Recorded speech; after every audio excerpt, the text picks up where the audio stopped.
Patunayan nila sa gawa. Eh, Huwag pag lang sa hindi nila salita. pinangatawanan ito, magrarally ako dyan. Isasabahan namin kayo. Huwag kayong magsosolo. Sinasabi ko sa inyo, Oho. kasi kayo nang gumawa nito eh. Kasi may palagay akong baka umabot ng 20 yung impeachment complaints na yan eh. Sa puntong yun, meron nang na-initiate. At Okay. bawal na mula noon, mula doon sa pagkakataong nakapag-initiate ka na ng isang impeachment complaint, bawal na ang pangalawa, ang pangatlo, hanggang ganun ba? pang-20. Na marami talaga Overwhelming. ang may gusto na tanggalin ang ating pangalawang Pangulong. Madaling magsalita ng pagkakaisa. Opo. Pero kailangan patunayan mo sa lahat ng bagay. Sa gawa. Patunayan mo kung talagang ikaw ay may pagtatanggol sa bansa mo, magsimula tayo sa pagkakaisa. Pagka ba yung pahayag ng Pangulo sa magitan ng kanyang opinyon ay hindi mo man lang binigyan ng pansin?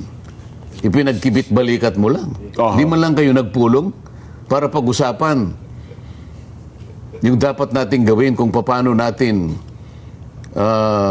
aaksyonan yung opinyon na yun ng Pangulo. Oho. Diyan, tandaan natin, yun po ay opinyon, pagpapahayag ng ating leader.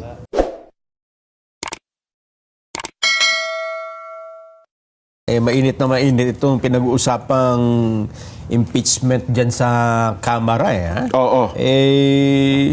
Kung napag-usapan natin kahapon, nasabi nyo ay dapat isang impeachment complaint lang kada taon. Paano kung may nag-file ng, di ba, may nauna na? Oo. Tapos may pangalawa. At meron pa yatang pangatlong magpa-file. Ano ang mangyayari kapag may mga iba't ibang mga complaint? Pwede bang pagsamasamahin ito sa isang complaint lang?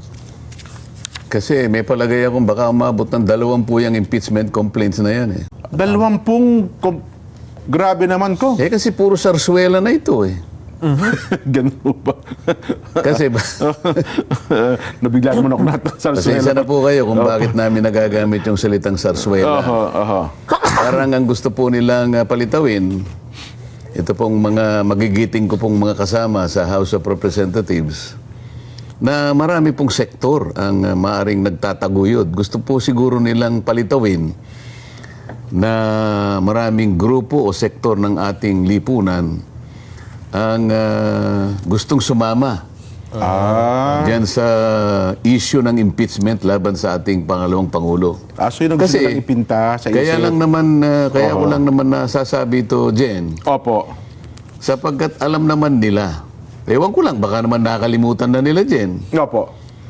Kasi maaaring sabihin nila, o yung tuntunin naman para sa isang impeachment sa loob ng isang taon ay napagtitibay lang sa sandaling merong isa na ating napagtibay na makaklasify na nag-initiate na. Kasi ang pinag-uusapan dito yung initiate, yung mag-i-initiate ng impeachment. Opo, Hindi yung filing eh.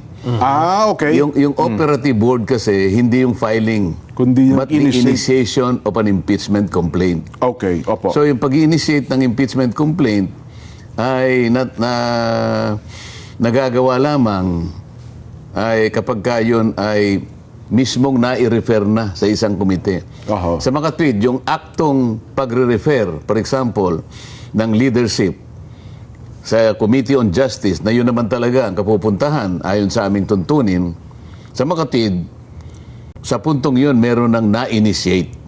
At Okay. bawal na mula noon, mula doon sa pagkakataong nakapag-initiate ka na ng isang impeachment complaint, bawal na ang pangalawa, ang pangatlo, hanggang ganun ba? pang-20. Technically, bawal na pala So yun. ngayon, Okay. hindi pa. Kasi wala pang masasabing may na-initiate na sapagkat wala pa akong alam na na-refer. Tama kayo. Opo, Justice parang Committee. tinanggap lang lahat ng Ang Secgen. palilitawin lang siguro Opo. nila ngayon, kaya ini-encourage ang maraming grupo Opo. na mag-file kayo ng maraming complaints, impeachment complaints, para mapalitaw natin na marami talaga Overwhelming. ang may gusto na tanggalin ang ating pangalawang Pangulong. Oho. Yun ay sa pantaha ko. Sapagkat, kung talagang nakinig lang kasi sila din, babalik na naman tayo doon sa unang isyong pinagtatalunan natin eh. Opo. Ang Pangulo ng Republika ng Pilipinas ang nagbigay ng kanyang saloobin. Jen, hindi karaniwang tao ito, Jen, ha? Ayaw po naman. Oho. kapag sinabi mong Pangulo ng Republika ng Pilipinas, tayo ang nagluklok doon sa magitan ng ating kapangyarihan na iluklok ang isang leader ng ating bansa. Sa pamamagitan ng eleksyon, opo naman. O hindi mong mamaliitin yung opinion niyan, yung saloobin. Ang totoo niyan kahit napanaginip niya lang dyan Halimbawa, nagkwentuhan kayo, Pangulo ng Pilipinas, Jen. Totoo. Akalain mong mapanaginipan ko. Sabi ng Pangulo, halimbawa, kwento lang, panaginip opo, lang. Na bigla kong nakita ang bansa natin. Talagang nasa level na ng isang matagumpay na isang bansa. Pa? Oho. O, hindi ka ba masasayahan doon, Jen? Pa yun naman, kahit panaginip lang ng Pangulo. Panaginip opo. lang yun Totoo Ibig naman. sabihin, lahat ng maaring reaksyon, opinyon, o pagpapahayag ng Pangulo, hindi karaniwang bagay yun, Jen. Oho. Ngayon, nung sabihin niya, itong mga bagay na nauukol sa inyong pinagtatalunan ngayon, mga isyong ginugulo ninyo, nauuwi pa nga sa pag-impeach sa ating Vice President, ang lahat ng yan sa aking palagay ay walang kapupuntahan. Sapagkat yan ay makakapag-aabala lang sa inyo Sa dalawang kapulungan. At hindi magko-contribute ng kahit anong pagtatagumpay at kabuluhan sa isang buhay ng isang Pilipino. Oho. At sa aking palagay, yan ay isang bagyo na nasa isang tasang kape. Isip-isipin mo yan din. Storm in a teapot. Opo. Opo. Ngayon, kung kami sa House of Representatives, matibay ang ating pagpapahalaga sa ating leader. Ito nga, gumawa silang manifesto Opo, oo. Kahapon, tinatalakay na natin yan, Kong. O ito babasahin ko itong para nga sa kapakanan ng ating mga kababayan, itinagalog pa ninyo. Isip-isipin yung Ipinaliwat pagsikapan na po namin sa Tagalog, Kong, para higit na Isip-isipin kapakinabangan ng ating kababayan. Oo, tama naman ito Opo. Oo. Isang deklarasyon ng pagkakaisa, katapatan at paninindigan para sa pagtatanggol sa bayan. Nakita mo na yan. Napakagandang subject matter dyan. Ay, opo naman. Koho. Nag-declare ng pagkakaisa. Sino ba yung lalaban sa pagkakaisa dyan? Ba, wala matinong isip na lalaban dyan, Kong. Oo. Pag hindi matinong isip mo, lalabanan mo yan, Kong. Kapag ba yung pahayag ng Pangulo sa magitan ng kanyang opinyon ay hindi mo man lang binigyan ng pansin?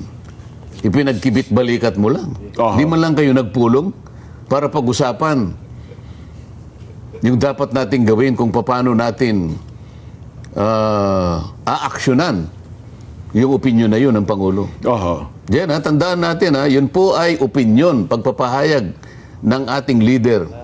Hindi po nanggaling sa isang karpintero. Hindi po nanggaling sa manging Kung sino man. Oho. kung sino man. Aha. O sa tindera sa palengke.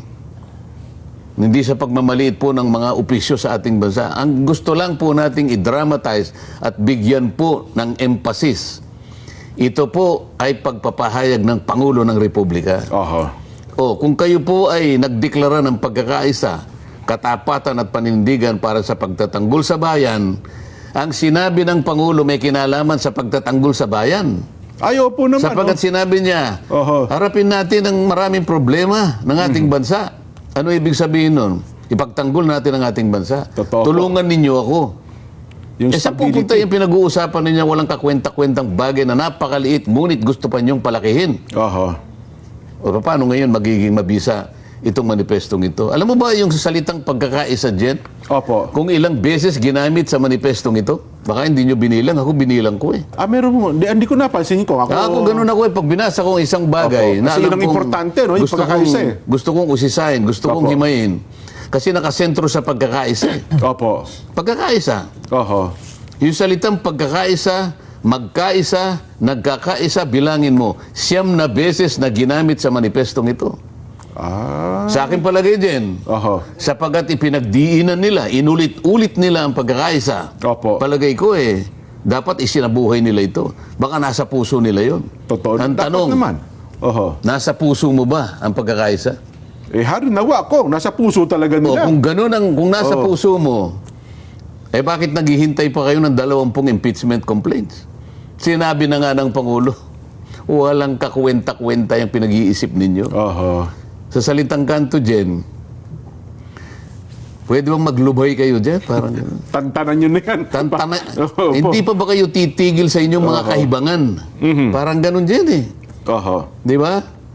Ikaw, Nelson, masyadong wala kang kibo dyan. Yun nga yung napansin namin ni Jen kahapon. Di ba? Nung kaming dalawa pa lamang, ay sinabi namin, baka hindi nila naintindihan yung pagkakaisa dahil ilang beses nga nilang ginamit yan sa manifesto ko. Oho. Oo. Ayun, 9 na beses. 9 na beses. Yes. Ibig sabihin nito, pinangangalandakan nila.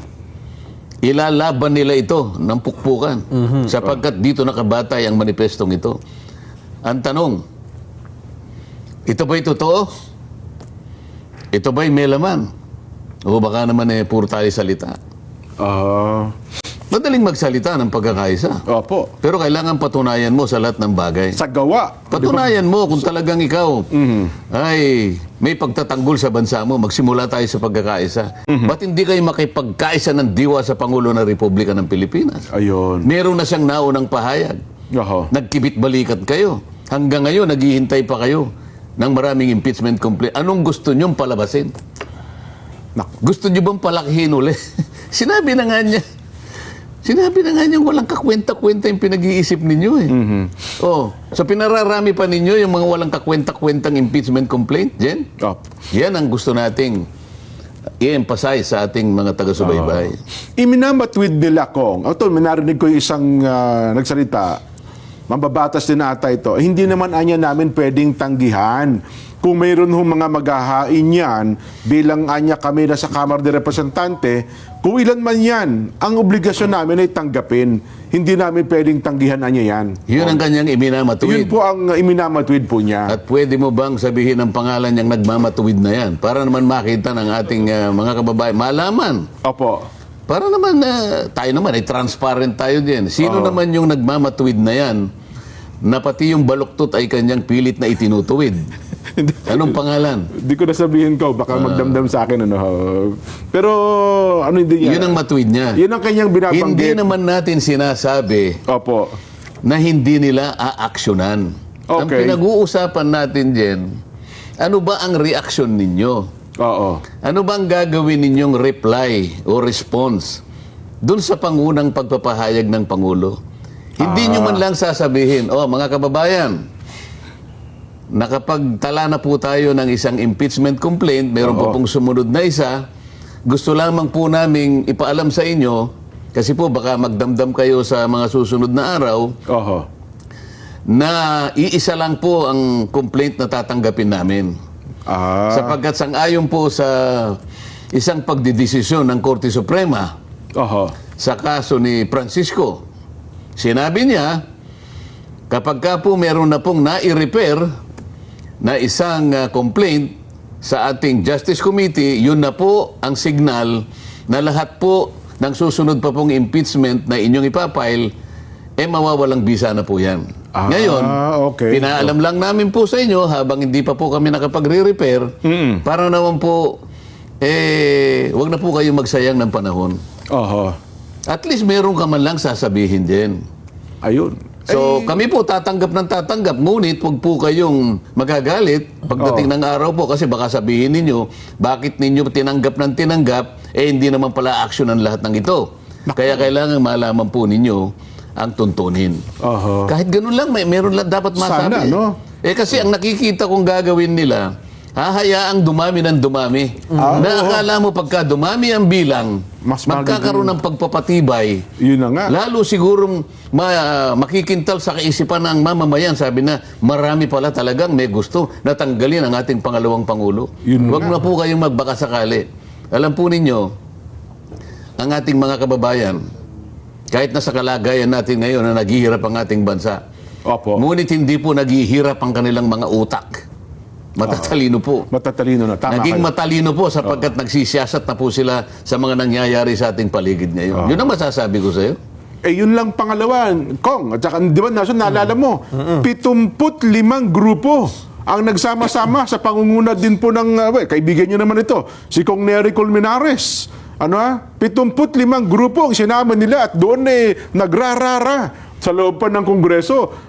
Yun ang kanilang ikalawang impeachment complaint, O, Kong. hindi mo ba nakikita Oo. ang gusto nilang mangyari. Kasi kahit na alam nila na yung mga complaint na sunod-sunod nilang ipapile sa House of Representatives ay mawawalan din naman ng saysay.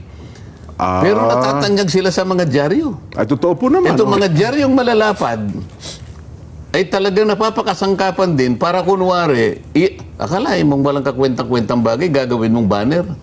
Meron pang meron pa silang litrato. Oo, totoo yun. Para bang napakalaking bagay, napakalaking pangyayari sa lipunan ng Republika na nakapag-file sila ng isang walang kakwenta-kwentang impeachment complaint. Then, pero, marami nang nangyaring mabuti para sa kanila. Kalaming madyaryo ka. Ay, opo naman. Pero pag ako'y tumayo roon, sasabihin ko na kailangan natin munang pagtalunan kung Opo. tama ang ginagawa natin. Oh. Kahit na isang salita ko lang na manggaling sa akin, Jen. O kaya litrato ko kahit nakatagilid lang ako. Wala, hindi nila iuulat yun, Jen. Kahit na asterisk, wala kang makikita. Para bang walang nangyari. Nagkagulo-gulo na kami. Opo. Pati yung aking hopya ay kinuha. Pero makikita mo sa dyaryong malalapad. Oho. Ni yung balat ng hopya, hindi na po na ano. Ano po kayo? Maniwala ka sa akin. Lagi kayo nilagay yung meanwhile, Mabuti na. samantala. Buti nga Mabuti kung na may lang. meanwhile. Oo, Diba? Mabuti na lang merong social media. Ayun na, yun ko. Sa bagay. Yan ang... Hindi ba kayo nagtataka sa dalawang malapad na papel? Oho. Opo. Maniwala kayo sa akin. Parang babangungutin lahat ang may-ari ng newspapers na yan kapag ang aking muka ay nilantad nila ron. O meron akong sinabi, maniwala ka sa akin, magkakasakit talaga yung mga yan sa takot. Kailangan masabi na natin ito. Ganun po Oo. So talagang... Ngayon, balik tayo sa pagkakaisa. Yan, yung pagkakain, napakahalaga niyan eh. Wala ka bang sasabihin, Nelson, siyam na beses Oo. na binanggit sa manifesto. Oo. Kung talagang nasa puso nila ang manifestong ito, pagtalunan natin. Oo. Kung ito'y nasa puso nila talaga. Eh kung totoo, Kong, ang totoo nga niyan, bukod dun sa sinasabi na siyam, na ulit na binanggit yung word na pagkakaisa, meron pa nga dyan, Kong, baka napansin nyo, pag magkakaisa kami sa lahat ng pagkakataon, hindi Kaya ba nga dyan? Lahat nandun ng nga pagkakataon. Yung isang salitang pagkakaisa, magkakaisa at nagkaisa, bilangin mo yan siyam. Oho. Opo. Alam mo, dahil nga ito'y napaka-importante, ang pagkakaisa, naalala ko sa pagdalo ko sa mga pagtitipon natin Opo, May opo. nababanggit dyan Kung pag-uusapan ay pagkakaisa, ewan ko si Nelson, kung mayroong...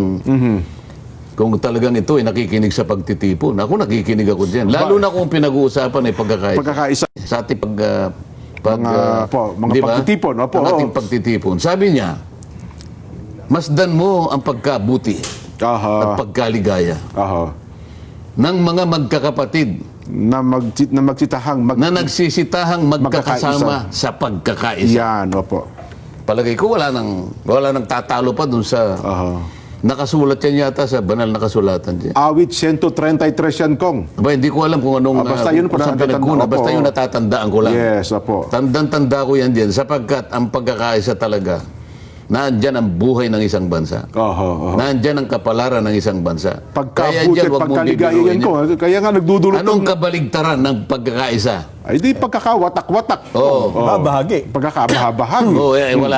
Wala ka bang naalala sa pagtitipon natin? Kung ano naman ang diferensya ng pagkakawatak-watak, pagkakampi-kampi, Nako. at saka yung mga inggitan. Ay, pagka ganyan ko. May panibugo. Ano ba? Di ba yung inggitan, panibugo? Selosan. Opo. Wala ka natatandaan sa pagtitipon natin, Jen? Ayan ay karunungang hindi bumababa mula sa taas, Kong. Yan ay- Kundi yan ay sa, Pero may sa jablo. pinagmulan yun ha? Kayo kanyang mga siloso, kayong mga inggitin, may panibugo. Oo. Anong mapapait. At kayo kanya ay nagkakampi-kampi. Opo. Huwag niyong ipagmapuri ang karunungan na yan sapagkat hindi nang galing yan sa itaas. Yes. Yes. Saan nang galing? Sa jablo. Sa Diablo pala Yan ang sinasabi ko. Yan ang kabaligtaran ng pagkakaisa. Pero meron pa sinasabi. Nanonood sa ating ko, si Ka Michael. Nakita mo kanya kung Opo. nasaan ka Opo. yung pagkakampi-kampi. Opo. Nandyan ka yung kaguluhan. Andyan yung kaguluhan. O, hindi ba tayo nagkakagulo ngayon? Totoo yan. Ay, kasi nga, yun ang ginagawa ng iba. Sabi ni Ka Michael Sandoval, Jen, i-guess nyo ako dyan. Parang itagabas. Para may tagabasa. Opo. Sino ba yun? Opo. Talaga naman. So, Ibang Michael Sandoval, yung gwapo noon pero hindi na masyadong gwapo ngayon. patunayan na sa gawa. Eh, Huwag pag lang sa hindi nila salita. pinangatawanan nito, magrarally ako dyan. Isasamahan namin kayo. Huwag kayong magsosolo. Sinasabi ko sa inyo, Oho. kasi kayo nang gumawa nito eh. Oho. Huwag niyong bibiruin to. Hindi tayo nagbibiruan dito. Manifesto. Huwag niyong bibiruin ang sambayan ng Pilipino. Oho. At saka hindi binibiro ang salitang pagkakaisa. Kung Pagka ito'y biniro mo, sinasabi ko nga, magkakakampi-kampi tayo, di ba? Ito hindi nang galing sa itaas, Oho. nang galing sa lupa, kanya. Totoo yan. Sa laman at sa... sa Diablo. Ayan. Buti na lang, naintindihan ito eh. Mabuti pa kung itong ito nagulat din ako itong opisyal ng National Security Council, Jen Kong, National Security. Assistant Director General Jonathan Malaya. Si Yusek Malaya. No, kilala ko yan. Ang sabi niya, Kong, ito daw isinusulong ng Makabayan Black na impeachment laban sa Vice President is an attempt to create political mileage. Ha? Sinabi ko na nga kanina, nasa malapad na dyaryo silang lahat. Abay, siguro talagang, nako, yan ang kanilang pinapangarap araw-araw. Yan naman mga dyaryo. Pinitik mo lang ang tenga nung ganon. Nandun sila lahat. Oho. Pero pagka sinasabi mo yung seryosong bagay, halimbawa, yung maaring paglabag sa saligang batas, na sa aking palagay dapat pagtalunan, sapagkat yun makakadisgrasya sa ating legal processes. Sabi ko nga sa iyo, ayaw man lang, kahit isang salita lang doon dyan, takot na banggitin na nanggaling sa akin yung salita na yun. Lalong-lalo na kung ipiprint ang aking litrato doon. Ganun ho ba? Palagay ko talagang may mangyayari sa buhay nito. Talagang yun ang kinatatakutan. Ang pangamba nila ay hindi ko siguro hindi ko alam kung gaano katakot sila sa akin dyan. Ay bagay ngayon naman kung mukhang second option na lang sila kasi ang kalimitan ngayon online na ang pinanonood, pinakikinggan ng tao kong kaya Binabasa. Ang binabasa ngayon na lang.